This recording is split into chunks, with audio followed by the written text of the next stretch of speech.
Hi friends, good morning. Welcome back to my mini vlog. ಇವತ್ತಿಂದ ನಾನು diet ರುಟೀನ್ನ follow ಮಾಡೋಣ ಅಂತ ಹೇಳಿ ಬೆಳಗಿನ ತಿಂಡಿಗೆ ನಾನು ಸಿರಿಧಾನ್ಯಗಳಿಂದ ಮಾಡಿರುವಂಥ ಗಂಜಿನ ತೊಗೊತಾ ಇದ್ದೀನಿ, 1 ಗ್ಲಾಸಷ್ಟು. ನೆಕ್ಸ್ಟು ಸೀಸ್ನಲ್ ಫ್ರೂಟ್ಸ್ ಆಗಿರುವಂತಹ ನೇರಳೆ ಮತ್ತು ಮ್ಯಾಂಗೋ ಇದನ್ನೆಲ್ಲನೂ ಡೈಲಿ ತಿನ್ನೋದ್ರಿಂದ ಹೆಲ್ತಿಗೆ ತುಂಬ ಒಳ್ಳೆಯದು. ನೇರಳೆ ಹಣ್ಣು ತಿನ್ನೋದ್ರಿಂದ ಶುಗರ್ ಲೆವೆಲ್ಲು ತುಂಬ ಕಮ್ಮಿ ಆಗುತ್ತೆ. ಮೊಟ್ಟೆ ತಿನ್ನೋದ್ರಿಂದ ಒಳ್ಳೆ ಪ್ರೋಟೀನ್ ಅಂಶ ನಮ್ಮ ಬಾಡಿಗೆ ಸೇರುತ್ತೆ ಅಂತಲೇ ಹೇಳ್ಬೋದು. ವೈಟ್ ಕಲರ್, ಯೆಲ್ಲೋ ಕಲರ್ ಯಾವುದು ಮಿಸ್ ಮಾಡಬಾರ್ದು, ಎಲ್ಲ ತಿನ್ನಬೇಕು. ಮಕ್ಳಿಗೂ ಅಷ್ಟೇ ಎಲ್ಲ ತಿನ್ನಿಸ್ಬೇಕು. ನೆಕ್ಸ್ಟು ಮಧ್ಯಾಹ್ನದ ಊಟಕ್ಕೆ ಮೊಳಕೆ ಕಟ್ಟಿರುವಂಥ ಕಾಳಲ್ಲಿ ಮಾಡಿರುವಂಥ ಪಲ್ಯ ಮತ್ತು seasonal fruits as usual mango. Next ಇವತ್ತು ಬ್ರೇಕ್ಫಾಸ್ಟಿಗೆ ಮಾಡಿರುವಂಥದ್ದೇ ಟೊಮೆಟೊ ಬಾತೇನೆ ಒಂದು ಬೌಲ್ ತೊಗೊಳ್ಳೋಣ ಅಂತ ಅಂದ್ಕೊಂಡಿದ್ದೀನಿ.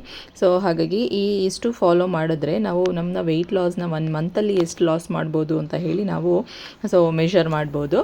ಮಧ್ಯಾಹ್ನ ಊಟಕ್ಕೆ ಈ 3 ತೊಗೊತಾ ಇದ್ದೀನಿ. ಬೆಳಗ್ಗೆ ತಿಂಡಿಗೆ ಆ 3 ಅಂದರೆ ಗಂಜಿ 1 ಗ್ಲಾಸು ಮತ್ತು ಈ 3 ಫ್ರೂಟ್ಸ್ಗಳು ಮತ್ತು 1 ಎಗ್ ತೊಗೊತಾ ಇದ್ದೀನಿ. ಇದು ಮಕ್ಳಿಗಾಗಿರ್ಬೋದು, ದೊಡ್ಡವ್ರಿಗಾಗಿರ್ಬೋದು ತುಂಬ ಒಳ್ಳೆಯದು. ಸಿರಿಧಾನ್ಯಗಳು ಎಲ್ಲ ಧಾನ್ಯಗಳನ್ನೆಲ್ಲ ಹಾಕಿ ಮಾಡಿರೋದ್ರಿಂದ ಅದು ಅಷ್ಟೇ ನಮ್ಮ ಬಾಡಿಗೆ ಬೇಕಾಗಿರುವಂಥ ಎಲ್ಲ ರೀತಿ ಒಳ್ಳೆಯ ಆಹಾರ ಅಂತಲೇ ಹೇಳ್ಬೋದು. ಮಧ್ಯಾಹ್ನಕ್ಕೆ ಊಟಕ್ಕೆ ನೋಡಿ ಇಷ್ಟು ತೊಗೊತಾ ಇದ್ದೀನಿ. Thank you, bye.